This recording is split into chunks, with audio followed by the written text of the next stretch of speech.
Good morning. Welcome to the Blackbar podcast. My name's Nick. I'm joined today by Caleb Weidman.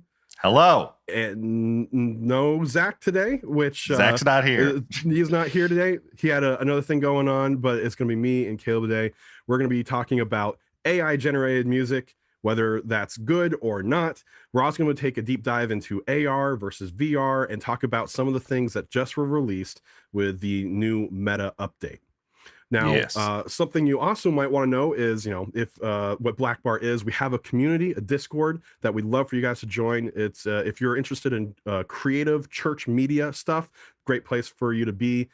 Become part of that community, and we could do some fun stuff there. Also, if you want some work done for you, Blackbar Productions can produce content for you. We do all kinds of things from websites to specific video promotions, social media, graphic design, t-shirts, all kinds of different things. So you can find us there at blk.bar.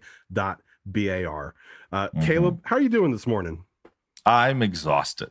I'm so tired. You know what's crazy?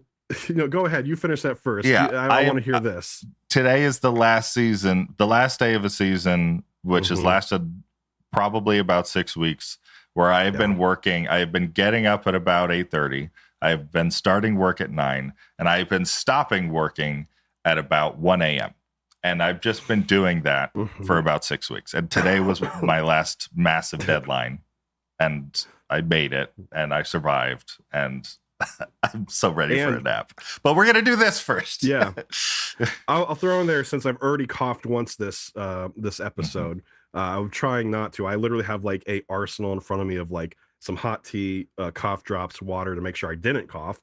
But I'm nursing or I'm recovering from a cold, and so are you this past week. This last week was like running uphill yes. to get to the finish line.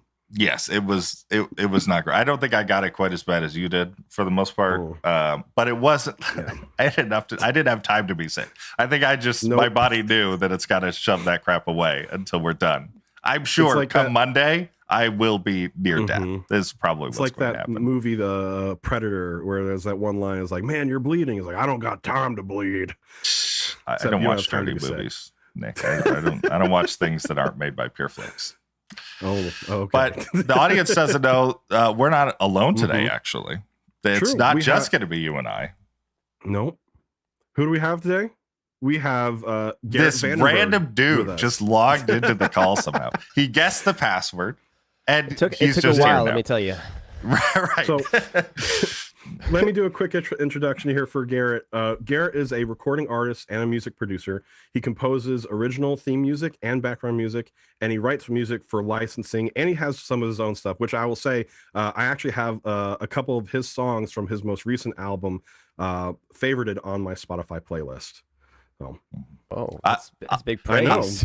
I'll also say, just about every time in the past decade that I've needed original music written, whether that be for a video or for a Dungeons and Dragons campaign that might be coming up very shortly, Garrett's the guy that I call to write the music, and he has never done anything short of excellent work. And very shortly, when we release the Garrett Vandenberg AI composer, that's going to be all his music. There you go. Right, he's not going to have to write any more. You can retire. I'm retiring. Yeah.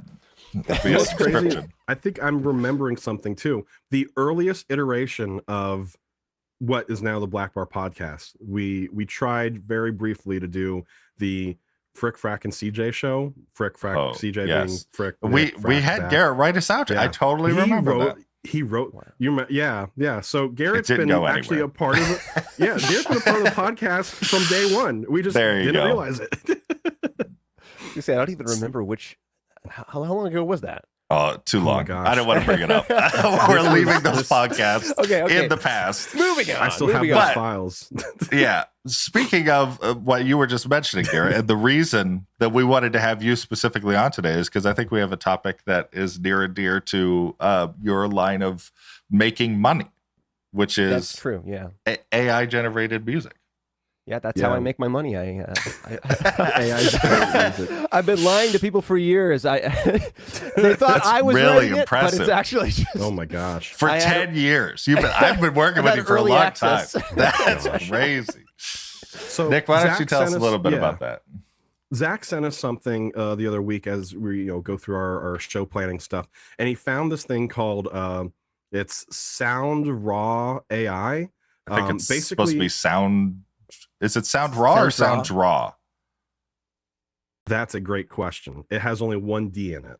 I think it's it's Sound Draw. Either way, it doesn't matter. Yeah. So he got a sponsored link on Instagram or something for it, and it says it's like, hey, you know what? This is AI music, and so we were just started talking about, this is very interesting. You can start having AI write your music for you. Is that really what we want to do? How does that interact with like different artists and stuff? But I gotta tell you, I took a look at this. I actually went through, and for our social media post to promote today's podcast, I used some of the music. It's not AI. It's totally fake. It's not even close. Yeah. This is the marketing term for AI. Like, hey, we use AI. It's basically a loop composer for you. It has a bunch of different loops for different types of music that you can choose how to assemble them. So it's a good tool. Like a little slider if you want more energy or less energy, and it'll smooth the transition. It's a very cool, powerful tool that I would love to have inside Premiere or whatever else. Oh, yeah. But there's no artificial intelligence going on at all. Yeah, I think the only artificial intelligence is the intelligence of the people who are promoting it as AI. Yes. Yeah. Oh, my gosh. I'm sure making a killing. It's a very cool business model. And if they just didn't use the word AI, I would have no problem recommend that's a cool tool. If you just need some stock music, if you can't afford to pay someone like Garrett to make it, sure. But don't use AI when it's not AI. That's a hard line for me. But there are AI tools, AI generating music tools that from scratch build stuff out of nowhere. And I think one example being Jukebox, which is OpenAI's version. OpenAI is the company that does like ChatGPT. And it's in varying the stuff that it makes is not always excellent. It's still very much in progress. You have to massage it a little bit from what I'm able to see. But I mean, like in the same way that the very first generation of like image generation bots were like, oh, that almost looks like a person. It's going to get better, and it's going to get better fast. So, Garrett, knowing that we have this, I have a question for you. Okay.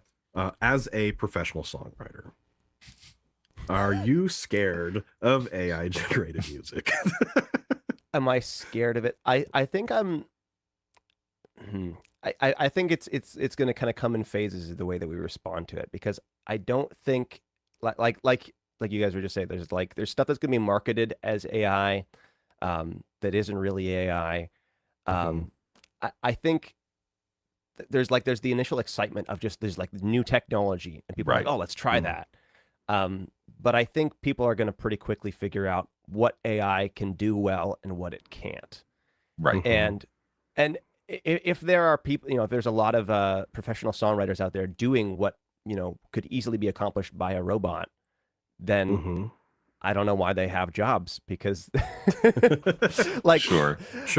I don't think that that if you're doing stuff that's purely grunt work, then you're really engaging with creating art, which I think is probably part of what people are hiring you to do when they're hiring an artist. So if what you're doing in your job is something that could easily be done by a robot, then I don't see it.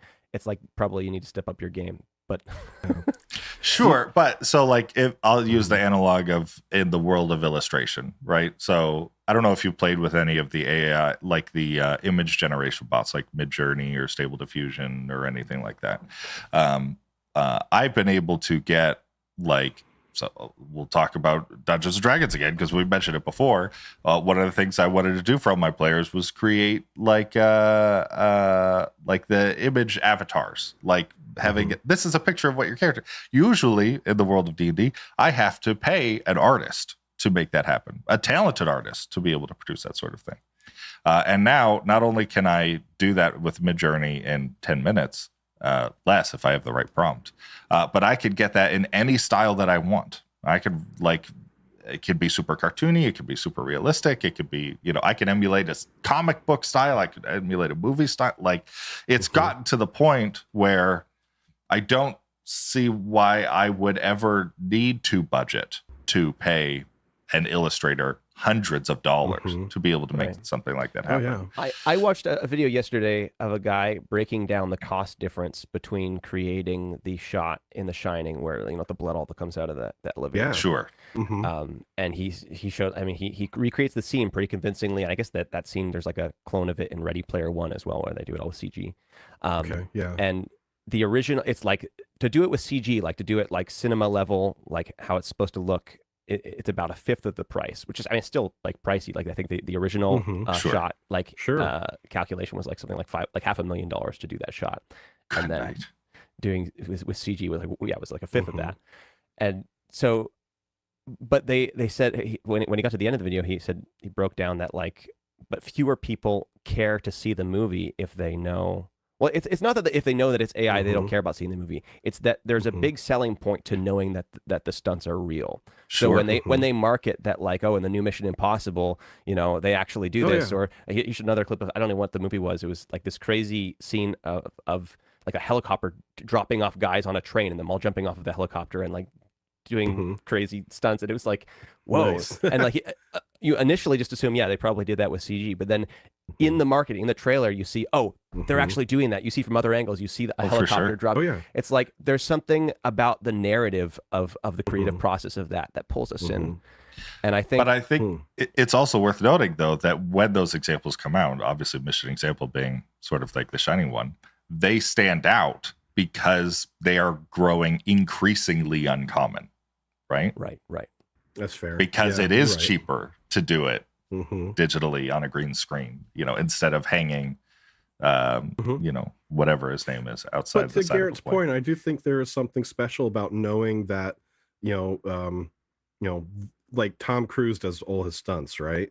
Right. Like knowing that Tom Cruise broke his leg trying to make this thing happen, right? Oh, I don't disagree. There's a certain romanticized narrative to that.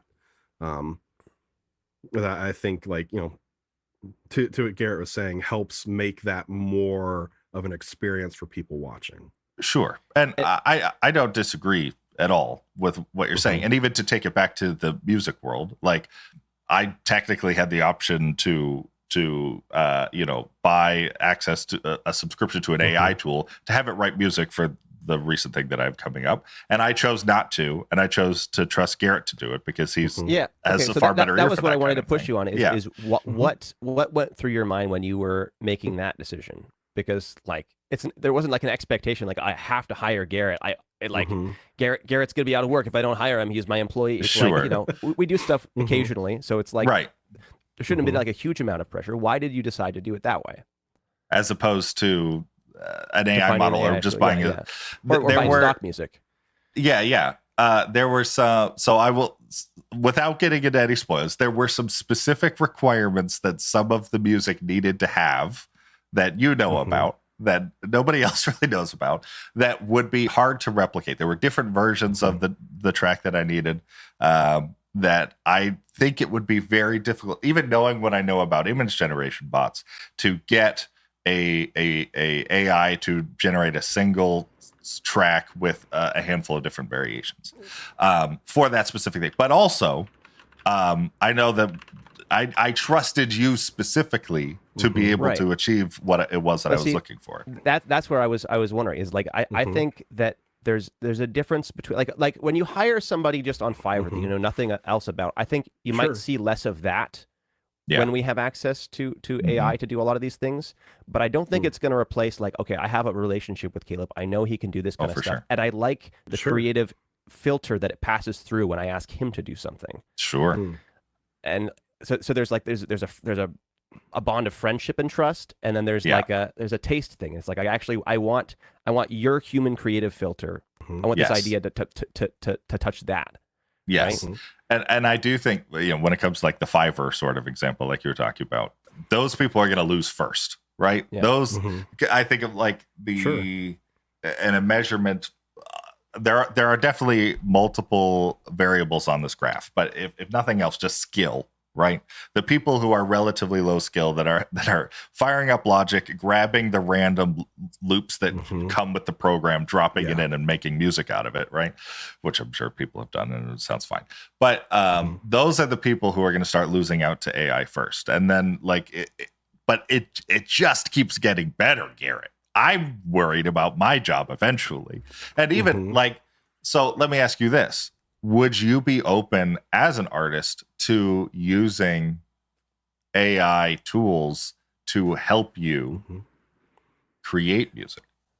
I think initially that question disturbs me a little bit. Like, oh no, I wouldn't. But then I realize I look at the technology I already use and just it's not like a hard cut of like this is AI and this is not. It's like it's all a gradient of just like AI is just technology and you offload some of your effort onto technology, and that's so I've tried to plug that back into my conversation with my tools and think about how I treat them in general. And I don't know. I feel a bit challenged because I think there are some ways that I already don't have a healthy relationship with my tools where I rely on them too much. Sure. Sure. And but at the same time, it's like I don't think that fundamentally, I don't think that means you shouldn't use tools. I don't think that means that you should try to I don't think we need to go back before medieval times and say that we shouldn't be using hammers to make armor. We should You're use not our an hands. analog only guy. Yeah. Right. I think tools can be used well, but I think that there needs to be like a constant reminder of like where their place is and how to use them well and make sure that they're not taking over that central space of humanity or like attention and care. And because I think that's the difference. So like when I'm processing this in real time, but like when I'm thinking about just like even working through editing an audio project, sure, there is an auto edit button I can press on my program that does a decent job. And probably the most streamlined process for a lot of projects is for me to press that button and then go back through and check its work, because I still need to I perceive it differently, whether that's a good cut than the computer does. Yeah. But I still get like consistently more, like I get more, if I can manage to like get myself creatively engaged enough, I still make better cuts, or at least more creative, or I don't know, there's more attention to not even to detail, but maybe it's to flow. It's like, it's being able to like look at the project from multiple different angles at once and like experience it as a listener and say, okay, this is the kind of cut I want to make. Like AI can't do that because it can't experience the music. Right. So yes. Yes, you know what I'm saying? Like I understand what you're saying. Yeah, there's a feeling that you get when you're experiencing art, and that enters the feedback loop when you're as an artist working on something. But there are also like really tedious tasks to do. So I don't. Right. There was a couple of weeks ago on the podcast. I can't remember if it was last week or the week before, where we talked about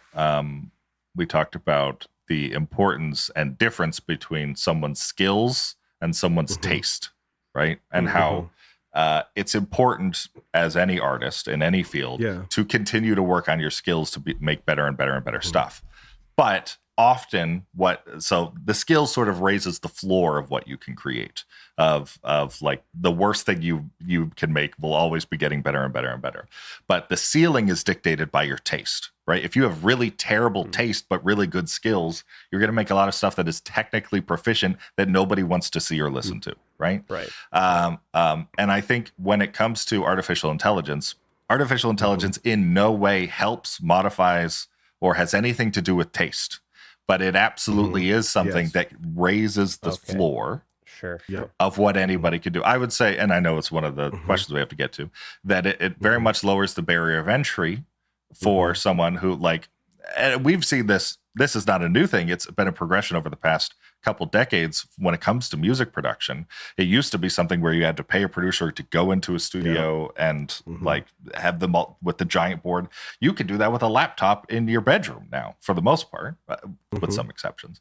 But this is just, it feels like the next step of like, I've seen a tool. I wish I had saved the TikTok of this thing where you could take a sound, usually like a keyboard sound, like a single note of something that you found online that you like, and you plug it into this thing, and it will over the course of a couple minutes, figure out what settings it needs to tweak on its synthesizer to be able to recreate that exact sound. And then you can play it and then you can adjust the settings and do whatever, right? Is it preferable? Is it better that that person knows how to adjust the settings on their thing themselves and figure it out? I would think, generally speaking, yes. I think it's going to be good to know those skills. But for someone who has good taste and just needs to be able to get there, like, I don't know. I feel like this could be an even easier on-ramp for even more people to be creating music. Will it result in more bad music? Absolutely it will. But it will, I think that in the end, it will also result in good artists being able to make more music, I think. What do you think? I'm just like, I need a second to like process that, because it's like... Sure. Yeah, I can see the gears turning there, man. Yeah, like I know I said it last time when we brought up this topic. I think it's very similar to like the effect that we saw it happened with the whole story behind Comic Sans, right? Comic Sans is this meme of a font, right? Part of Comic Sans story is that it was put into, I think, like Windows Vista or something like that as one of the default fonts that you could choose from in 98, Word. Windows 98. 98. Yes. Thank you. And so what happened was that all of a sudden people who had never had the opportunity to like use all these kind of crazy fonts suddenly had access to it, and they started using it in wildly inappropriate ways. Like I remember seeing pictures of a gravestone using Comic Sans. Probably, so probably bad. the wrong. I know but I imagine something similar would happen in this case of like, you might have the tools to be able to create music. And so like we're gearing up to that question of like that barrier for entry has certainly been lowered, but that doesn't necessarily mean that the skill set has raised. And so now we see a lot of people whose skill set is low using the tools that used to be reserved for professionals. Yeah, well, I mean, we should bring Uncle Ben in here, because like with great power comes great. I mean, right? Sure. So is there a way of does everybody get access to all of the AI tools all the time, no matter who they are? Like maybe we should build some sort of a tiered society where like you have to put in a certain good night. Oh my goodness. Well, we already have that right now. If you can afford the AI tools, there already is a tiered society. Listen, guys, we're not a political this is not podcast. That podcast. We can suggest some other ones. Right. No, but the thing is, like, is when you're limited by your own skills, then you only get access to the level of power that you've developed by spending time with developing those skills. So there is sort of a built-in model like that when you don't have. So I don't, that's the thing is I don't know how to like sort of respect that natural flow of like you get more ability to do things, and that comes from the amount of like there needs to be some sort of like sacrifice.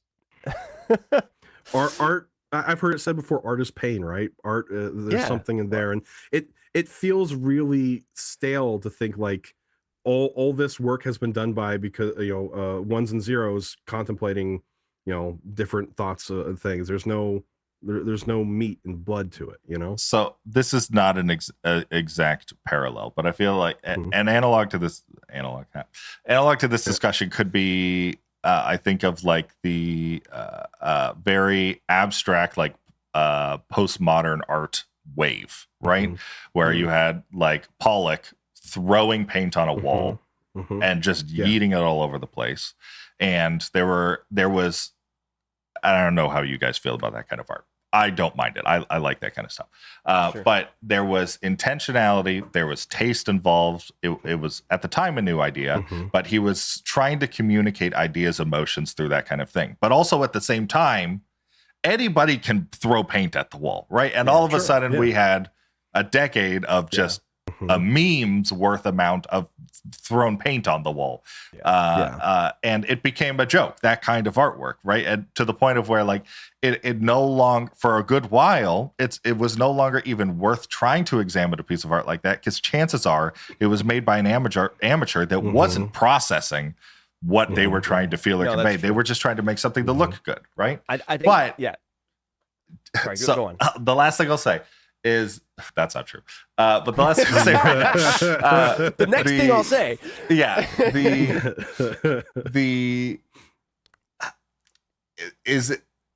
was it a good thing that that style of art became accessible? And did the flood into the market of all of these copycats with no taste right, decrease the value of like an original Pollock painting? I would say no, personally. Well, it's funny too, because like there's a select group of people that are going to appreciate the Pollock painting a lot more, and then there's a lot of other people that are going to appreciate the painting on a much, it's like, I want to say simpler, but it's just like they're appreciating it in a different way. They don't, it doesn't have to, as opposed to artistically. Yeah. Well, I don't even, not even know if it's totally opposed to artistically, but it's just like, fair enough. It's a different point of entry, and the copycats do it for them because it still brings them to this space of like wonder, or like, so I'm kind of arguing back against myself a little bit here, because I also, like yesterday I was listening to Brian Eno talk a little bit about making different kinds of art, and he said like the stuff that moves him most is not the stuff that's like virtuosic. Like I don't know if that's a word. No, I understand what you mean. You can't like a second ago I was arguing that okay, there needs to be sort of a sacrifice. You need to like develop skill in order to like to have but then also like you shouldn't conflate skill with art, because that's not the same thing either. Like people like there's musicians, or there's classical musicians, or people who like learn how to shred on the guitar that aren't getting into that artistic space of like actual wonder, actual connection to something at all. They're just showing off, right? Yes. And so it's interesting. He said like the stuff that he finds the coolest when it comes to art is stuff that like literally anybody could have done, but you didn't freaking do it. Right. It was that idea. It's the taste, right? It's not it's skills and there's taste. And taste will always be important, I think. I hope. Please. Sure. I think so. But skills to me are becoming less important, I think. I think from our current perspective, Kayla, you're probably right. Skills feel like they're less important. I think our, like we said a dozen times now, the barrier entry is lowering, right? Yeah. When this barrier has lowered and this becomes normal for most people, that skill ceiling will rise again. Right. New tools will mean new heights that we can reach. That's what I was about to say. It's like once everybody has access, once everyone's super, then no one is. But then there's just becomes super because everybody somebody else will innovate. There's still this sort of competition of it's I think we have one big question that we want to hit after this, but I know Dr. Lit. You look at the comments? I was about to mention comments so too. I think this is worth a conversation, because I have a slight pushback on this. Dr. Lit says AI is literally based off of past art work. It wouldn't be here if it wasn't for the creativity of past artists, and you wouldn't either. I think everything that we create as artists, there is no such thing as original idea. Everything you've ever done is a mishmash of the cocktail of inspiration and experiences that you've had over the course of whatever. And that's no different to artificial intelligence. Having the taste to know what combinations of ideas that haven't been brought together before are going to be good or garbage. I mean, that's important. An AI doesn't have that yet. But when it comes to just taking inspiration, and we could argue at what point is the line between taking inspiration and just straight up stealing? Like, where is that? I don't know. Right. I think one of the big differences is that inspiration is where you catch the spirit of whatever is behind some piece of art. Whereas AI doesn't have a soul, doesn't have a space to hold spirits. So that it can't be inspired. It can only mathematically average out certain, it can take in a whole bunch of artistic content, and it can average out what this sort of style is. But it can't, there's something else going on when an artist is inspired. I like Garrett's answer. What is your definition of inspired? It would I think you just heard it. Yeah. I want to hear. I want to understand again. In very wishy-washy terms. That's what I mean. It's like it's not a technical thing. Sure. It's like, as an artist, you catch the spirit of something. To be inspired, that spirit comes into you.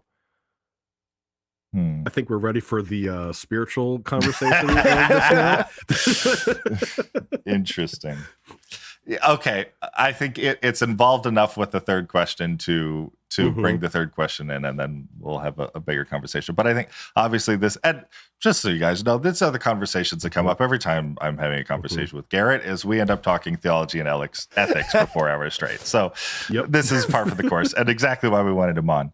But the last question we have here, being that it's the Blackbar podcast and we are a Christian Minecraft server, does a song being generated AI inherently make it less, we have right here, spiritual or impactful? But I think can we set some boundaries? Yeah, I would like to maybe rephrase a little bit. Does it make it less effective at ministering? How's that? Can we agree on that? That it doesn't, or that it does, or what? Or can we agree on the question? Does I'm adjusting it a little bit. Okay, but AI make it less effective at ministry? I think we'd have to start earlier on in the conversation, because I don't know what makes a song effective as a piece of ministry. That's great. Fair. Let's I don't think there. a lot of CCM artists doing that. I know. I was going to say, I don't know if music is primarily something that is useful in ministry. I mean, right. I see music as something that's liturgical. It's important to share within a community. I don't know about the idea of like using it as a ministry tool. That's like interesting. I haven't seen that really effectively done. Sure. So let me like paint an imaginary picture here that I don't think is too far outside of the realm of possibility. AI tools can continue to develop and make it easier and easier for artists to create music. There are many worship pastors out there that are playing everybody else's music every Sunday, right? Because either they don't have the time or the ability to create their own music, right? That's just not something that's on the table for them. And if they were able to take perhaps lyrics they've written and a direction for a song, perhaps it's not even lyrics, perhaps they just have a chord progression or something, whatever, and they use artificial intelligence to fill it out, and all of a sudden there's unique music happening written with some intention of for that time and place, right? Is the involvement or even the majority of the song being constructed by AI, theologically or ethically, is that a problem in the format of a typical, we'll say, worship service? I mean, I think it's just going to come down to how it connects to that congregation and where those people are kind of their relationship to those types of technologies. Because if they're uncomfortable with it, or they're just like they have a sense that that doesn't feel as human, that doesn't connect to me as much, than just like fact. I mean, but that's not necessarily here nor there. I was like, that's not objectively unethical. It's just like, okay, but you have to think about how you're connecting to your people. Like, I mean, maybe that's a good thing. Like, maybe you're in a super racist congregation and they would not be okay with you writing a song with somebody from another culture. And it's like, well, you do it, and then you open them up to this new, like maybe it touches them in a way they weren't expecting, Sure. I did not know where you were going to go with that. It's my heart's beating. Maybe let me take it a step further, even further than that. There are, I'd say, a good chunk of worship leaders that I know will pick songs to some degree based on, at least especially the altar call, based on the sermon that was just preached, right? They try to connect it there, right? What if one day there is some sort of AI system in which the pastor who in this world has written their own sermon and not had ChatGPT write it for them? Sure. takes their sermon in its entirety, uploads it to some place, and an AI generates a song based on the points of the sermon. And here, okay, that's a good exists. that's a good thought experiment. So I think in that scenario, I wouldn't want just the pastor who has no experience writing music doing that. I wouldn't want him to have access to that tool, because I don't think he would have the proper creative filter to pass it back through to decide this belongs and this doesn't. Sure. So when it comes, so I think that kind of just, as far as the principle of using that technology for me would be that it has to still be wielded by somebody who knows how to use that power. I hear that. So, yeah, I guess in that case, he's trusting the taste of the AI, right, to not only create a song that is related to whatever it is that he's doing, and the taste isn't purely it's aesthetic. good. It's like spiritual taste. Yeah. It's like, does this connect properly Sure. to what we're trying to express or what we want to participate in through this? Yeah, could.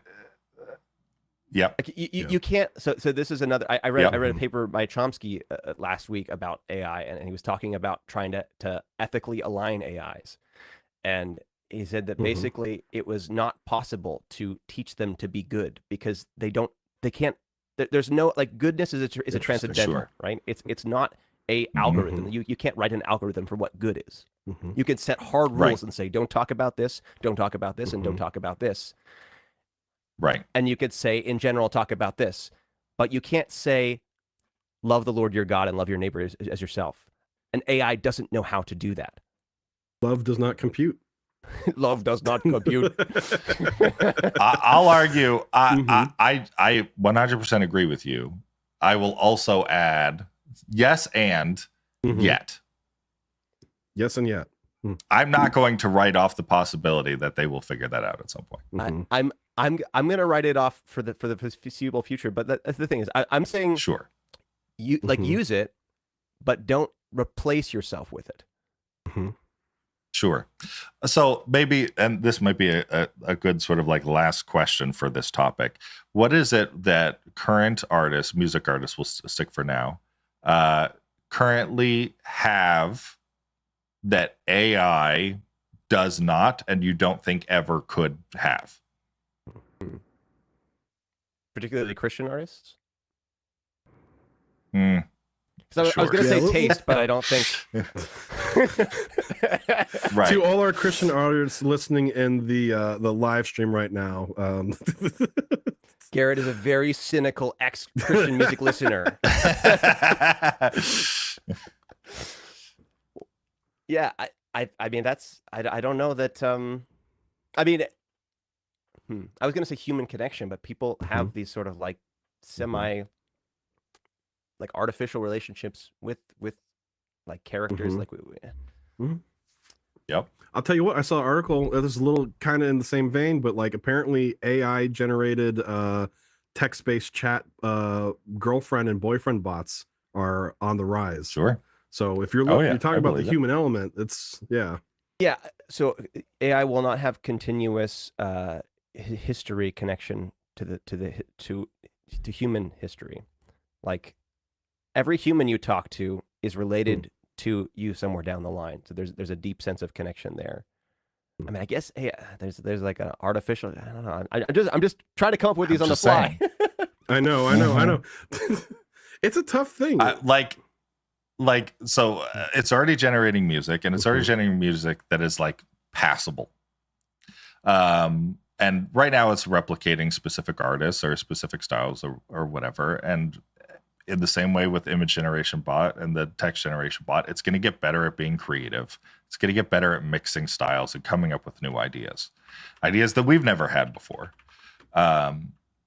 It's going to figure out, I mean, just like any 3-year-old could, the formula for what good, effective, like congregational worship music is supposed to be, verse, chorus, bridge, Sure. chorus, maybe bridge, chorus if the Spirit's moving.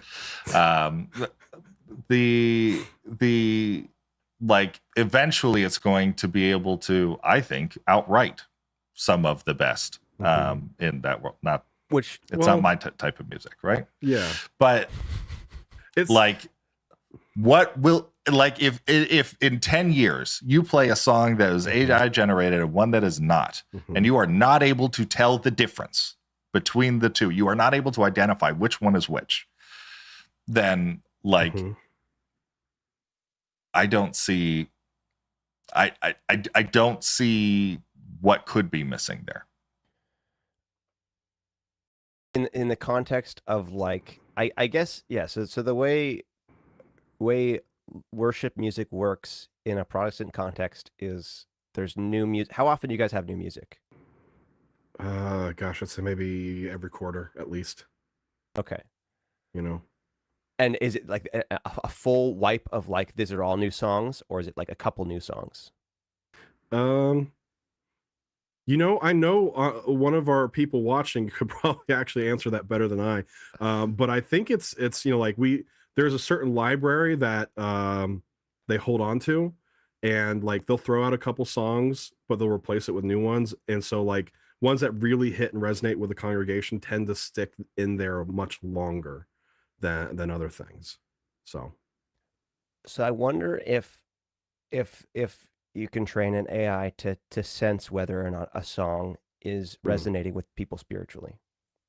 I feel like that it's possible. We don't have the technology right now, at least not in our churches. But like, and one thing that I think like with AI just in general, which is kind of the problem, is AI will be able to do whatever we tell it to do, right? So if we feed enough information, it will probably be able to do what you're suggesting, Garrett. Like if we have in our sanctuary a bunch of cameras aimed at everybody with facial tracking software that also measures, you know, how much someone's smiling, how, you know, the amount of tears that have been produced, you know, and stuff like that, and you run that all through the algorithm and stuff, it could probably make a pretty well-informed judgment on it. But I mean, I just don't think that's something that we have in most churches.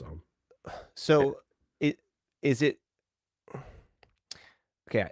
These are my favorite. Just watching watching people. This is my favorite thing. So I watched a video yesterday of a guy training an AI to be better at him at Trackmania. You guys know that game? No, I don't. Okay, I don't think it's so. A free rate. It's actually very very cool engine. It's a free game on Steam though, and guys get like there's like you can make tracks very easily and you can make really really crazy tracks, and there's a lot of people who've gotten really really good at it and know like very specific like techniques for like getting cool drifts and stuff like that, to be able to go really really really fast. So he tries to teach an AI to be better than him at the game.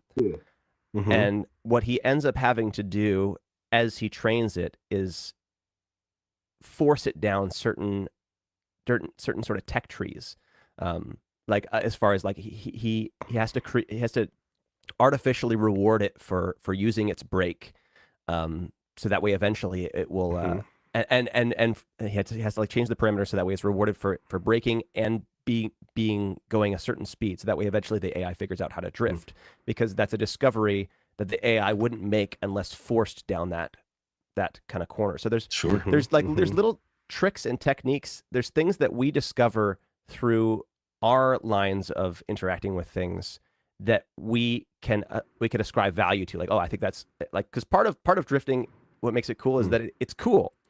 Like it also makes you go faster, but it's cool, and that's part of what drew us down that rabbit hole, I think. So there's like there needs, I don't know, it seems like the way that we develop certain technologies, even when they are technologies, it has to do with us being humans and getting to that place with our own skills, and then we can teach AIs to learn those skills. So even if we do teach them how to do it and it's great and they know how to do it and they do it well and they do it better than us, that's fine. Like let's say that's fine anyways. But my main fear is just having fewer humans to teach the AIs how to do stuff like that. That's that cool. Or yeah, so it just comes down to like once we're all lazy slubs having AI doing stuff for us, do we make any more actual progress anymore? Like, do we know that AI can actually be creative, or can it just do whatever it is that it's doing? Sure. that would probably require a longer conversation of what is is creativity, and what requires that. But I also think, in terms of the more spiritual element of it, do I personally fear, a universe in which my my ability to artistically express myself spiritually or whatever could be like far outpaced and outmatched by a computer? Absolutely, sure. But I would also argue, that there is value in creating art, and that is also not different necessarily than consuming it, and that can still exist. But I believe that God can. I think I've said this a couple times on the podcast before. I believe that God can speak to me through nature. I believe that God can speak to me through architecture. I believe God can speak to me through either one of you. And I don't see why I should start drawing the line at computer programs.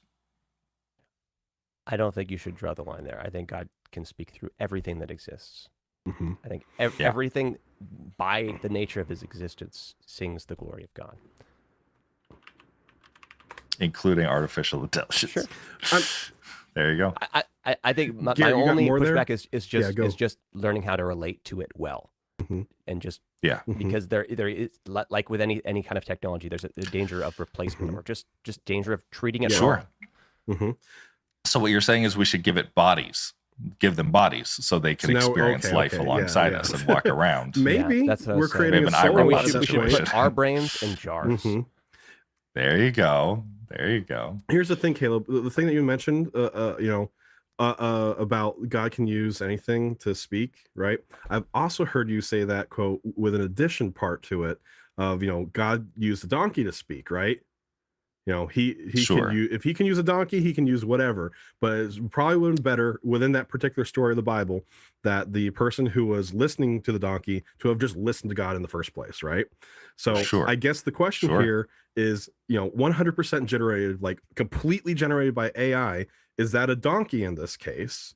And by is God able to speak to you through anything? 100%. That's fair. Garrett's right. Should we start mass producing donkeys to replace prophets?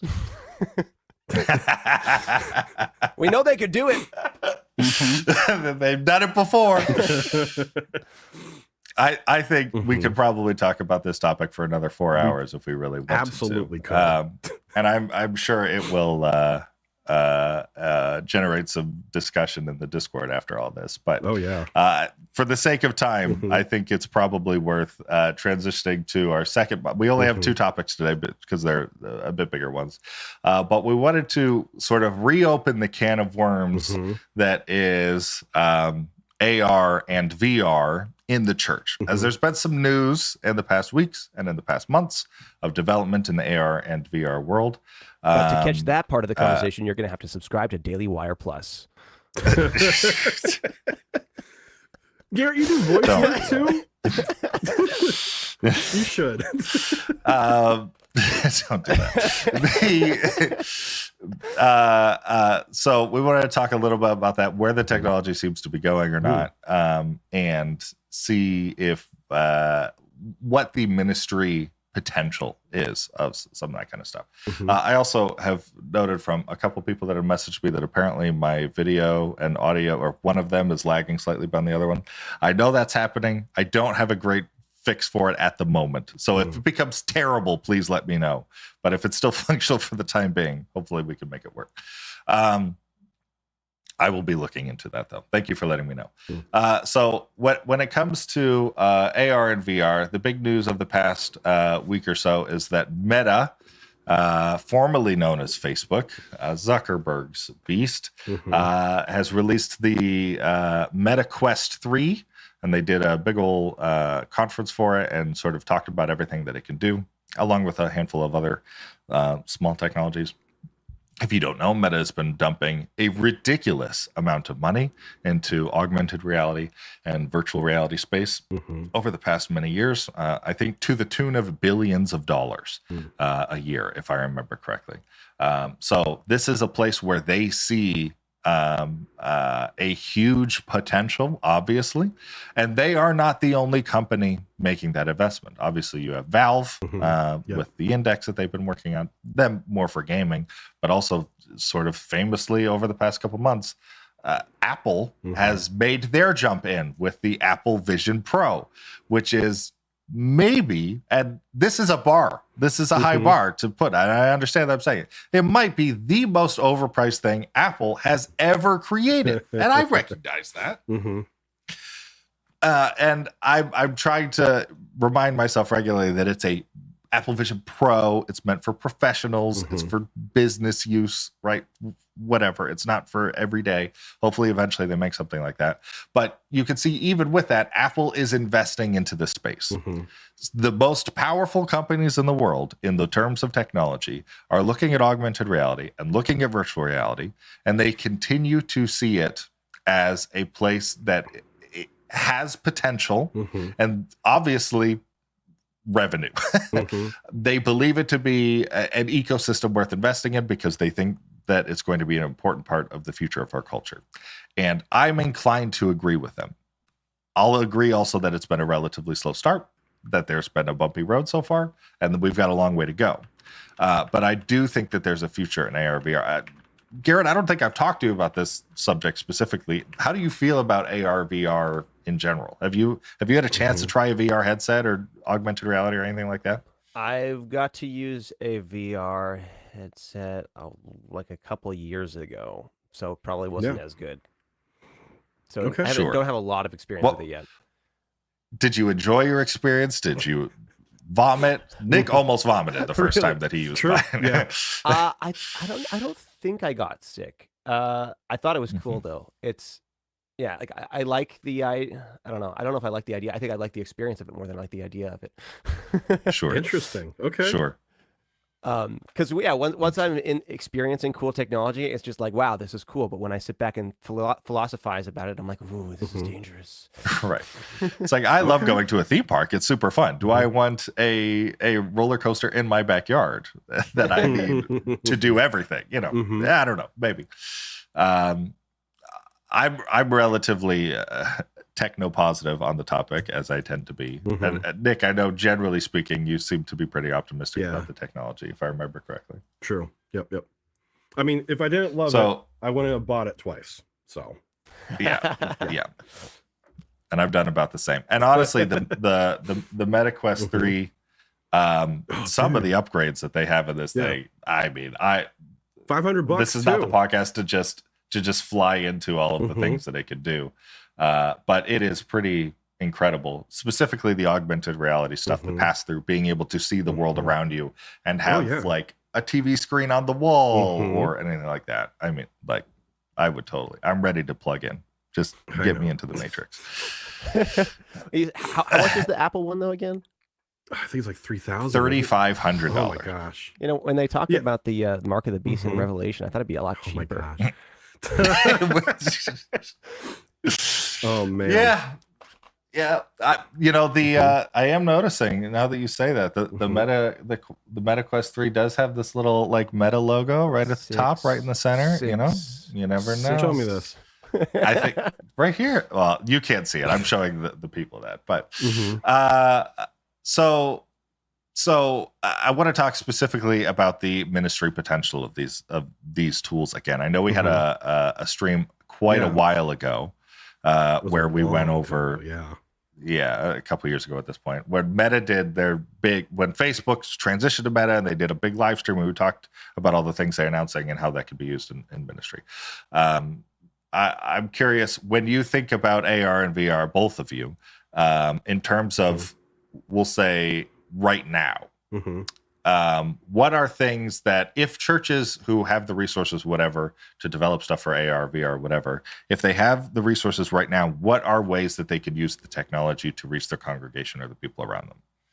Yeah, so it might be a really good time to talk about the difference between AR and VR before we get into that, right? So AR being Sure. augmented reality means that virtual elements are being put onto a real scene, a actual physical environment, and virtual is kind of opposite in the sense that it's a completely computer generated environment that you are immersed in, right?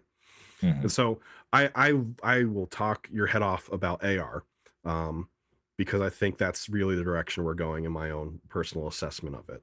But I think the real application right now, the technology that can be utilized in this moment, is the VR space. And so, like in that last broadcast, we talked about a couple different times where like you and I had jumped into VR chat. And I remember there was this one time, I don't think I was there for it, but Caleb, if you remember the story about the guy that was drunk at the bar that you guys talked to. Yes. Yeah. I don't know if you want to recall that real quick, like a brief overview. I went to a VR chat, which is a place, it's basically like an old school AOL chat room for random strangers to sit down and talk to each other, but it's in VR. So people are dressed up as all weird avatars and everything, walking into spaces created by digital creators. This one happened to be just a random restaurant and just talking to each other. And me and a couple buddies sat down at a booth next to this guy who was obviously drinking himself silly in real life. Turns out he had like the worst week of his life. He got fired. His girlfriend broke up with him, blah, blah, blah, blah, blah.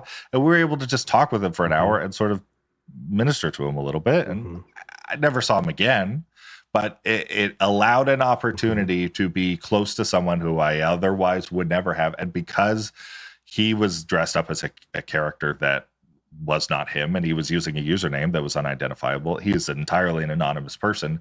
He had no reason to lie about anything that he was saying. So he immediately, all of the normal social barriers of wanting to maintain a certain amount of dignity are gone, and he just was speaking honestly. And I mean, if churches had a way to just flick that on and just get people to be honest so that we can help each other. Like that. It's crazy. That's maybe worth the conversation. Oh my gosh! But the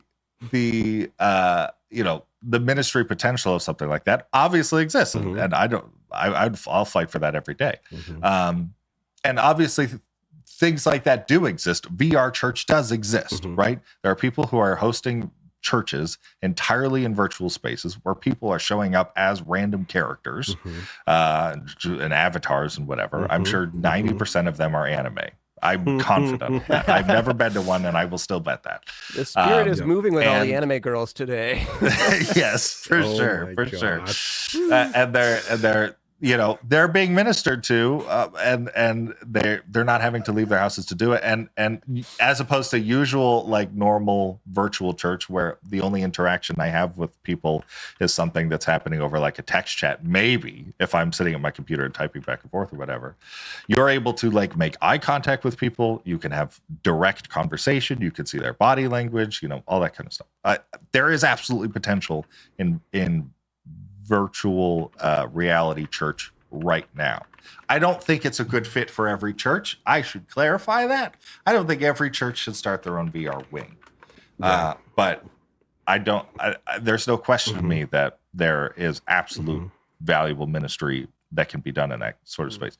Garrett, I don't know if you heard of virtual reality churches, or if have you visited one perchance? Are you familiar with that? I honestly, I feel like I would want to go and see what this is about, because I'm only like I think we had a conversation about this a couple years ago, as like a potential of like what could this be like, but I didn't know that now it's a thing. It is the thing. Nick and I have had a video idea for a while of him and I just for a month going to a bunch of different VR churches. Interesting. And I think it'd be super fun. I'd be totally down. Can I hear some more of what that was like? We haven't done it yet. I want to do it, but from the videos that I have seen, it is literally like you walk into the building. There are pews. There are people sitting around and talking. There is a pastor on the stage. Sometimes there is music that is played by musicians that are also on the stage. Like they emulate reasonably as close as they can. Now there are also like Life Church, very large church. They now have a VR campus, which is effectively like a multi-campus site. So you go in and it's like a theater and you see all the other people and you can talk to them or whatever. But then you all sit down and there is a screen that is effectively the live church like actual stream? like live Okay. stream. Yeah. So you're just watching the video, but you are in a theater of other people that you can hear and talk to and all that. So I think there's, Different versions that of is it. a lower barrier of entry for something like that. But I still think at the very minimum to do real ministry, you need like a campus pastor in that environment to be able to still directly talk to and minister to the people in that space. So that's generally, to my understanding, what it's like. That's interesting. I wonder, like, who are the people starting internet churches already, sort of ordained within a particular system of like, okay, you're Pentecostal, you're Methodist, whatever, or are they just like, okay, well, this is kind of unclaimed space, we can do it? I mean, sorry, it's probably both. No, Yeah. you're good. I was just gonna say that it's probably both, because like we talked about, the barrier to entry, right? To become a minister, to start your own VR church, is as simple as buying a Quest 3, creating a space in the metaverse, and opening your doors. See, I don't know. I kind of want that barrier to entry to actually be like higher than it already is. I understand fair where you're enough. coming from in that. I understand where you're coming from in that. Yeah, it is definitely, it's easier. I think the we talk about sort of the creative inspiration, the storytelling options that we have, like who says it has to look like a church, right? And I know I've used this example before, but if you're doing a sermon on the Sermon on the Mount or something like that, like why can't you literally take your service and be on the Mount, right? And be in that environment. Like if you're like be using the tools that exist to create the spaces and be able to tell that story. I think especially for like children's ministry applications, as sort of maybe hesitant I am to just start throwing headsets at a bunch of developing brains. I think there is really cool application to be able to bring Bible stories to life in a way that has never been done before, and allow these kids to like insert themselves into Wait a second. these stories. Are we going to see the first real life imagination station? Are we going to get to go in Mr. Whitaker's? Are we going to get to go back in time? You know what? I should have seen this coming. I should have seen this coming. So Oh man. if anybody was going to bring it up. Can we take a quick minute to kind of explain this moment that just happened? Well, it's Adventures in Odyssey. I'm sure everybody is watching is familiar with Adventures, but Garrett is involved with the Adventures in Odyssey space. Yeah. Push the red done button. some work for them before. Yeah. I'll tell you what, I bet you if Focus on the Family was being really clever and investing in stuff like VR, AR, that would be an incredible thing for them to create. Is if a Focus VR on the game Family for wasn't that just scraping specifically. by, then they definitely should do that. Yeah, invest hard into an imagination station. I'd go there. That sounds like fun. Yeah, some developers should just do that. Yeah, that would actually kind of be awesome. Thing. Now, yeah, that would be really interesting. Because I mean, you could just literally tell an AI, okay, read the Bible, and I want you to generate characters. So they have to act like first century Greeks or and Jews and different people of these different cultures, but obviously translated to English so I can understand. Like the imagination station is now actually a possible thing to do.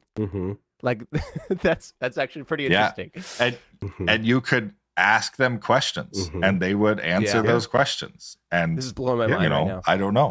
Because another part of we're not that far away. Yeah. Another part of the Meta event that happened was they made an announcement for the Meta AI models. And like they have a lot of different models that all specifically are supposed to be an individual that specialize in a certain thing. So Garrett, to your point, you could very easily train an AI to be a first century Roman citizen, right? And be able to go into that environment and have a conversation with that person, right? As far as the AI would let you go. So I'm sure there are certain questions that would just go, I am an AI and cannot answer this. It just T-poses immediately and just starts spitting out the... Oh my gosh. Yeah. I think my position on It's- AI has just entirely changed now that I'm envisioning being able to actually go in the imagination station. I think we could erase the first half of the episode. The switch is flipped. There you go. We're good. I'm 100% That's on board cool now. enough. Oh, man. Artistic integrity, Forget it. be darned. Yeah. Now we can go to the imagination station. Yeah. But Yeah, I think its application in children's ministry obviously is crazy. We've already seen the application in the virtual reality churches and whatnot. I think even, we've talked dozens of times about the idea of digital missionaries and being able to use VR as a portal to talk to people that you otherwise would never have met. And because of that, the filter being gone because of the anonymity, you're able to have very real conversations, people that otherwise probably would not be opening up to you. There are a lot of really unique things about the space that allow for a type of ministry that I don't think can usually exist in real life. And I think it would be silly to ignore it or discount it just because it is different. I do not think it's going to be for everybody, but I think there are some people that are only going to be reached if somebody is investing into this world. oh yeah, I agree with you, man. Yeah. Personally. Yeah, I think it's if church communities can foster an environment of creativity and kind of make space for genuine artists to do their thing, then I think giving them access to these tools, they might be able to do amazing things that would benefit the church. It's just I don't think like sort of offloading things like, oh, now we have this cool technology and kind of being showy with it and just thinking that, oh, since we're on the cutting edge of tech, that's gonna put more butts in seats. Like that's dumb. Like No. you need to No. have the core thing figured out first. Have a real community. Have good relationships and good relationships with your artists. Yeah, absolutely. Yeah. So sort of the big question off of all of this, and definitely I think related to sort of the back half of the previous topic, is like, okay, this is a very new, cool sort of horizon for ministry, potentially, and technology in general. And I wouldn't doubt in 20 years, we're all just plugging into the matrix and, that's what our life is or whatever. But what are, from a Christian perspective, the positives and the negatives? Like this is going, if this catches on like Apple is hoping it will, and like Meta is hoping it will, it's going to change the world. That change will not all be positive. How can the church be ready and equipped to handle the negative consequences that VR and AR invested, like changing our world, will bring about, so that we can continue to minister to people in the future? You know what I mean? So maybe the first question is, what are the negatives? What are we going to lose as a culture moving more and more further into VR and AR? I'll tell you one right from our comments. Victor Di Giovanni says virtual spaces are this could have been an email of live interaction. Would a basic Zoom meeting have been easier and more effective? And I think he has a point there. Like, diving into a virtual space could very easily become more of a hindrance for people than a help. If everyone needs to get together in a meeting, right, and we all got to get our headsets on first and stuff, that's a part of it, right? I think the hope is that eventually there'll just be like a pair of glasses that you're already wearing. And then it's not any easier to jump on a Zoom call. It's more work to get on a Zoom call than it would be just firing it up. Yeah. At least that's the hope. And I've probably said this before, and I won't belabor it, but that's 100% what I'm looking forward to. The Ray-Bans they introduced in the thing, I want those right now. Yeah. I want those on my eyes. That's already my aesthetic. So let's just do it. Come on, Meta. At Nick Mayo on Instagram. Let's talk. Okay. So as we move into a culture that's more and more AR and VR, what are some problems that you guys seeing arising culturally from those technologies? Are you looking at me? I think I'm looking at either of you, any of you, even the comments. What do you guys think? I think what are we losing? We've talked a lot about how like you gain stuff and you lose stuff, right? And so I think with the virtual aspect of it, you could be with anyone anywhere in the world at any time, right? Yeah. I think there is some aspects of the social understanding of physicality to people that might diminish. I think, you could even go into, I know it was a bit of a joke, and it was a really good joke, Garrett. You had talked about the spirits really moving with the anime girls, but that could be a thing of body dysphoria that could come about, of like, you could be anything and anyone you want in this virtual space. That's not nothing. If all you see every day is, a perfected image of someone's avatar, and then when you take off the headset, you look in the mirror, that the difference could be quite problematic for some individuals. Now, the same could be said that, it might give someone the ability to do something that they're not as well. So I think of somebody who VR has actually been really good for a lot of people that are handicapped and are unable to physically get to certain locations to be able to experience stuff like that. So that's a benefit in the same idea, but for good, right? You might be able to experience something you haven't. I remember we have a friend who lost a finger in an accident, and we gave her a Quest to use, and part of the whole thing is you use these controllers, right? And so in that virtual space, you see your hands. And for her, it had been maybe a decade or so, and she looked at her hand and she was like, I have my finger again. I haven't had that. Mm-hmm. And it was a big moment for her. I remember in that thing. So I think, like, the physicality presents some challenges and some benefits. Certainly benefits for some, Mm-hmm. potentially problems for others. Sure. Yeah, I don't think, like, it's a cool thing to do, like, in addition to the core thing. Like, I think there's something really important about, gathering together in a space and bringing all of our flaws, and kind of experiencing forgiveness together in light of that. Yeah. If we get to kind of cover ourselves up too much, then we don't, the light doesn't shine in on everything, So. Yeah, I don't disagree. And I think hopefully, well, everything is always a distraction, right? But as culture is moving closer and closer, in the same way that, like, 20 years ago, no one was going into a church service with a phone in their pocket that could access the wealth of all of humanity has ever, uncovered. And so we never had that distraction in a church service. And now the second, we're on the third sermon of Leviticus, the phones all come out and we're all scrolling Instagram or whatever, but now in the future, we're talking about having glasses that are on our heads all the time, and where, like, we've got stuff projected out in front. You could be watching the game while making eye contact with your pastor, right? Oh, yeah. I mean, there's anime girls to your left and right too. You can just they're all over hanging the out there. place. Garrett again with the deep-seated joke. Oh my gosh. Yeah. I think there will be, we are absolutely, the most distracted generation, and there will be the generations after us are even more so. And this is not going to get any better when we have screens that are literally glued to our face 100% of the time, that we are literally looking through to perceive the world.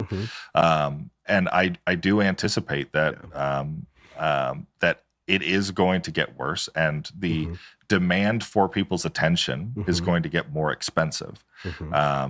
And I think it's going to be harder and harder for churches who feel like they need to compete with production value and feel like they need to compete with wow and flashy whatever to get people's attention. They are only going to start losing more and more and more and more. And it's the churches that are investing in community and the churches that are investing in personal relationship and connection or whatever. Those are the ones that are going to hold on to the communities that they have. A church is an institution. It's at least on a certain level. There's a business behind it. Businesses, by nature of being institutions and having committees, having like a board of directors and all this stuff, that's to slow down the rate of change. So a community is never going to be able to keep up with the speed of technology, because technology is just getting faster. So individual content creators are always going to have a leg up on church communities in terms of staying up to date and being, doing the coolest, newest stuff.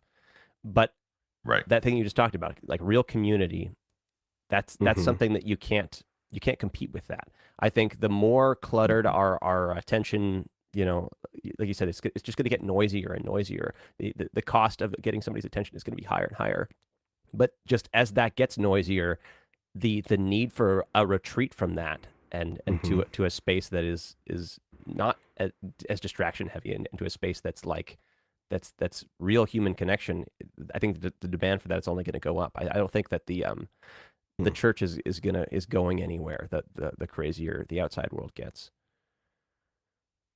Yeah, I absolutely agree. It's and it needs to be at the core of what the church is providing, is that human one-on-one connection. And it is only going to get harder. And I think even not even just to say with the distraction element, but the more and more we are immersed into digital spaces. Like I can think of for myself right now, I am not someone that goes out of the house very often. I know that's a huge surprise for everybody here and listening and in the future. I am someone that is pretty glued to the technology that I have. I see obviously my family all the time.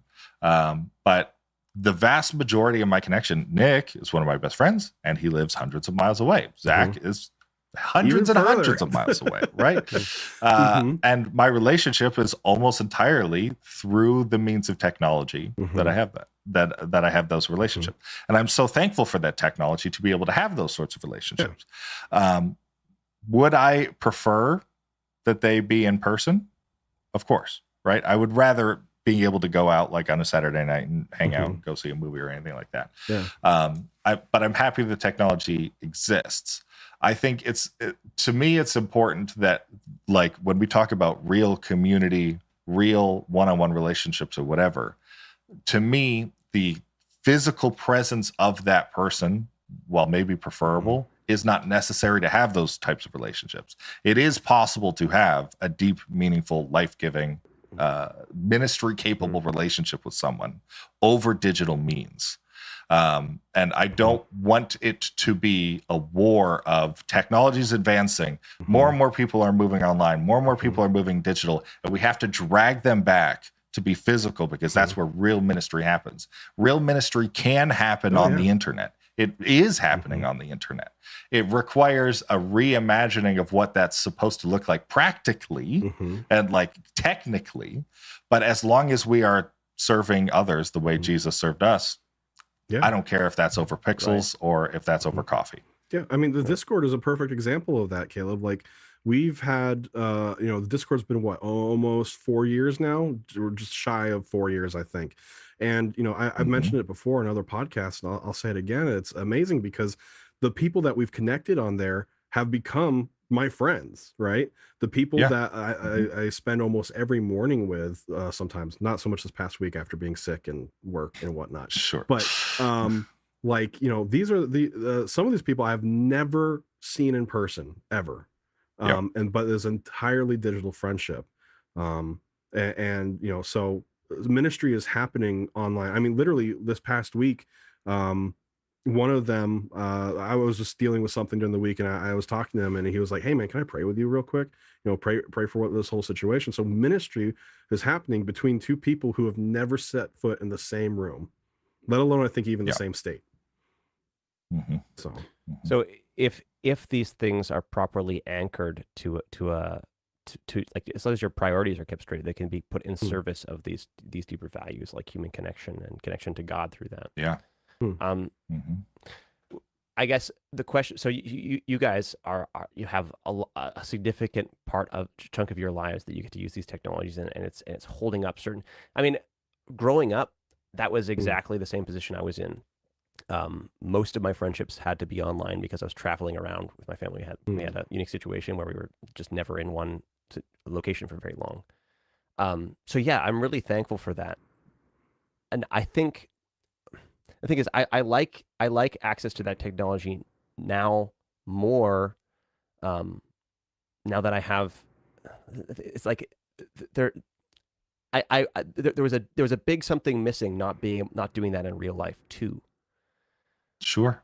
So I don't know. It's like there's always like the real thing, so to speak, is it always, I think, needs to be the benchmark for how well we're achieving whatever we're doing with technologically assisted versions of it.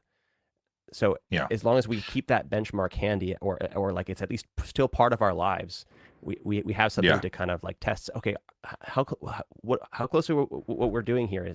Are we hitting the mark? Right. And I think, we could look over the past 50 years and see how technology's developed, and it is getting closer. And I think personally, I think it's silly to think that it will never get there. But like, if 50 years ago, 70 years ago, if I wanted to get in contact with you remote, I would be writing you a letter, right? And the best I could get from you is that. And then we got to phone calls, and the best I could do was hear, part of your voice. And then we got Zoom calls at some point, right? And now we have virtual reality. And you brought up before the podcast the Lex Friedman and Mark Zuckerberg call. If anybody hasn't seen that, go look at it. It's insane how amazing that technology is. Where not only am I seeing the person in front of me, but I could like look around them. I see them spatially. We could make eye contact. We could high five. Whatever that is. We're getting closer and closer and closer to a reconstruction of a virtual reality. Well, okay. I think I have a kind of this kind of gets to the core of the issue. So you said you think that we eventually will get there. Where is there? Like you mean? I believe we'll get to a point in which a virtual reality and actual reality are nearly indistinguishable. And what would that mean? So if they're nearly indistinguishable, would that mean that we don't that it can replace it, or what? So you're talking about that there are times that you wish you could be in person with the friends that you had when you were on the road all the time, or anything like that, and that functionally it will be the same experience as if you had just been with your friends in person. Okay. Yeah. No, I don't. I think that. I don't think there's a plank. I don't think there's a pixel depth to reality where we get to the point where it's just now it's the same thing as being real. There's that's. I don't think that's possible. I think it will be. Maybe not during our lifetime, but it will be at some point. I don't know, Caleb. I think I think there's something to what Garrett's saying here too. Like, I think the most way we can incorporate all reality is to be like just the one, in this sense, is it would be the Matrix, like you said. Like, there is no version of reality and virtual reality, in my opinion, that is seamless together. I think we get really close, especially when you talk about augmented reality, right? There's a lot that can be done there. But so like Garrett's in a van driving across the country or something, and he wants to hang out with his friend, and they pop in through AR into the passenger seat and just chill with him, right? There is no high five. There, that's still not a thing. And there may be haptic stuff in the future, but I think there's still, a missing element of like, if his friend has some Cheetos, right? Because in this, future, their Cheetos are still a thing, and wants to hand him some, that's not a thing unless there's already existing Cheetos in the car. So I think there's, like, we're going to get to a point, but there is a termination point where I don't think we can cross.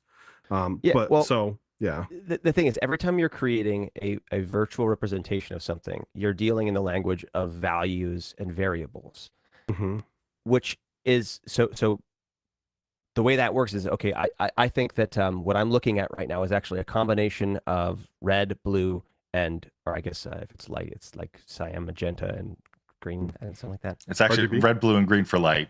CMYK is for print. But yes, I know what you're saying.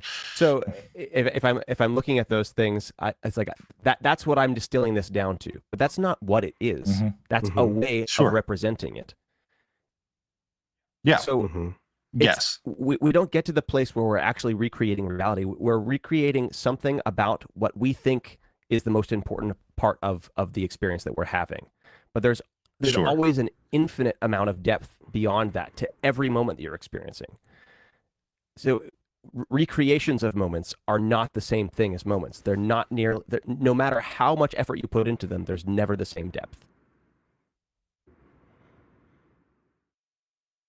I understand what you're saying. And I don't think realistically that in our lifetime the technology will be to a point at which that I'm describing.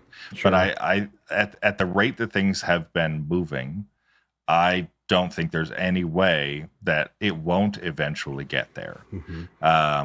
To be and will it be the same thing? It will not be the same thing. I will agree with you. Obviously, it's not the same thing. But there will come a point, I think, where functionally, like, yes, there is no pixel count to reality for sure. But reality there does isn't become primarily a point. Functional. Reality is way beyond function. Sure. Right? Sure. So if we get to the point where we say functionally it's the same thing, then we're making a really big mistake in terms of describing what our reality is. We're saying, okay, well, it's functionally the same. Sure. Who cares? It's not the same thing. I think for a future generation, if the perceptions they are getting through their senses is enough of a parallel, I don't think they will have much of a qualm about one way or the other. That's what I think is the danger, is the fact that they won't have a qualm about it. They won't realize that there's an infinite depth that they're missing, that they need to be benchmarking their experience based on. Perhaps. But I think there is also benefit to a system like that, to be able to, and obviously technology is continuing to create, we're getting further and further create to more realistic worlds. You could look at Unreal Engine and everything like that. But to be able to be like, snap my fingers, bam, I'm in the same room as Nick, and we can talk to each other, and we can hug each other, and we could, do whatever it is that, we do, hang out. Free, teleportation, free, flying, I don't care, whatever that is. But a potential, again, at least from a ministry capacity, to be able to meet and connect with people that otherwise would not be possible. I still view that as a benefit. I'm not saying that there will be no losses. I'll never say that. I'll never say that that won't cost something. But I think it will be a tool that will be used by humans all over the place. And if there are humans using that tool, then I think churches realistically need to, and Christians in general, realistically need to examine how that tool possibly could be used for ministry. So in our lifetime, I don't think it's something that we'll have to worry about for the most part. But as more and more technology allow us to get closer and closer to an analog of like that person-to-person human connection, of physical connection, I should say, that is more opportunity for nuance in communication and serving and sharing Christ with other people personally. Yeah, I think so. How much we still got some more time? Or can we talk for a bit? Or we're wrapping up.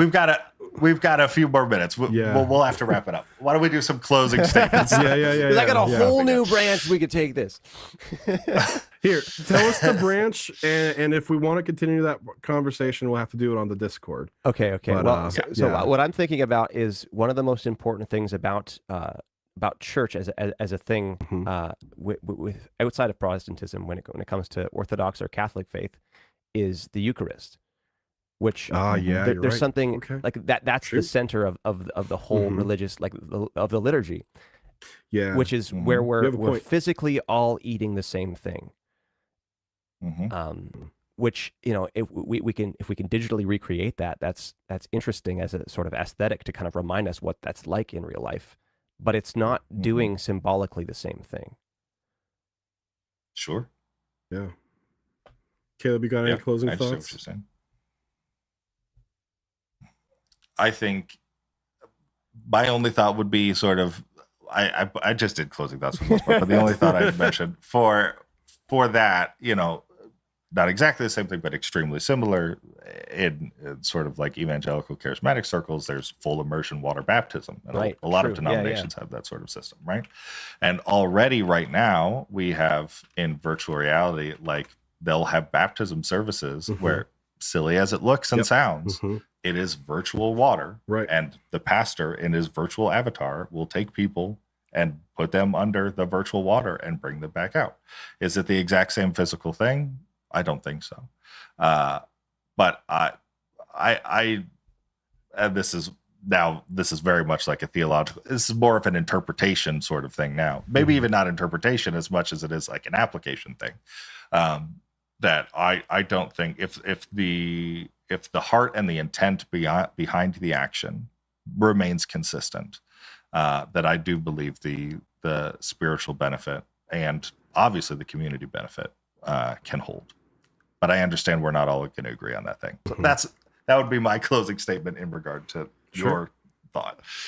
Nick, do you have anything? Yeah, I think, the phrase that's been jumping in my mind is that we can either chase the technology, like chase it away, or we can embrace it, right? And because it's most likely not going to go away. And although I do really appreciate Garrett's perspective of like there is a space for not having the technology. I think that's also very valuable. But like to an earlier point you had made, Caleb, about how like, if you have AR glasses on in a church service, you could be watching the game, or you could be paying attention to the guy standing on stage. I think the future, the practical future of AR in church is going to be finding a way to incorporate AR into the service. So instead of necessarily maybe LED walls or projectors or lights, you have a combination of those things with AR elements. How amazing would it be for the pastor's slides to be in your view and in front of you on stage, and if you're like, I really want to look better at that, you just like, and it comes up and you can like view through his notes or something like that. Like, so that'd be very cool. In the same way that I think churches need to find a way to incorporate phones into the experience of church currently, I think that's going to be a thing for how AR can be successful within the church, is we're going to have to find a way to make sure that we incorporate that into the experience. Challenge being obviously money, funds, skills, people who can do it, things that not necessarily have been something that have kept up with the advancement of church's technology at the moment. So that's pretty much what. And that'll get better over time. Hopefully that'll get easier over time. Hopefully. But thanks for coming on board today, Garrett. Thank you guys for having me. Just talking nonsense with us. It was fun. We went off the rails, Yes, but we did. it's always fun. There's a couple moments I'm like grabbing my popcorn. Garrett and Caleb are going at it. Yeah, I want to clarify before the end. I feel like it sounded like the two positions are like Caleb for replacing the church with VR and Garrett for never using VR ever. Not at all. But like I think we're a lot closer to a middle ground than it probably sounds like with how stirred up we're getting. Yes. No one is talking about replacing the church with and no one's talking about everybody should just jump into virtual reality either and just ignore it. And I'm not arguing for dismissing it either, right? It's right. There needs to be good integration, and I think that's why it's like it's such a difficult thing to do, and that's what makes for these interesting conversations. Talking about integration, Garrett, how can our audience integrate with the things that you are doing currently? Great segue. Wow. Well, like you said earlier, I write music. That's my livelihood. I write it and I release it. So if you want to listen to the music that I've put out, you can look me up on Spotify. I've also worked with other artists. One of the most recent records I worked on is by a guy named Brett Jericho. I really like the way that record turned out. So if you want to give it a listen, go check it out on Spotify. But if you want to work with me, I can write you stuff. I can write music for your podcast. I can even, and this is something I've just kind of touching the surface of, but I really enjoyed doing recently. I can write music for your D&D session, whether that means writing a theme song that you play at the beginning before you stream it or whatever, or maybe it's not, maybe it's just for you and your friends. That's how I've been doing with my friends. We have a theme song. Nobody else hears it, but we hear it and we know it's game time. But I can also write music on the fly while you're doing your session, which is that's something I've been doing with my friends, and it's been a very, very cool experience having that level of kind of interaction between the story and being able to kind of creatively come up with stuff on the fly. So if that's something you're interested in, or any of the musical services you might need, feel free to reach out. you can go to my website, garrettvandenberg.com, or email me at garrett@garrettvandenberg.com. So you can also find him on Instagram at Garrett Vandenberg. So, guys, thank you to our audience. Thank you guys for watching today. I know I had a lot of fun with this one. I hope Caleb, Garrett, you guys did too. It sounds like you really did. To our audience, make sure you like and subscribe if you like the content. If you want to see more content in the future, and again, don't forget to join us on Discord. I'm going to try to start a thread over there. Maybe I'm not sure what channel we'll be in, but we're going to start talking about what Garrett had mentioned there at the end, so this conversation can continue. And if you are interested in having church media marketing stuff done for you, or if you have a business and want it something done for you as well, that's something that we can do. Like I said in the beginning, website, graphic design, video production, all kinds of different stuff. We make t-shirts and things too. And what's great is when you partner with us in that and have us do stuff for you, that helps us fund the Discord as well, and our community and this podcast, so that we can make sure that we can uncover the secrets of marketing media for churches. Thank you guys so much for watching the Blackbar podcast. We'll see you next time. See ya.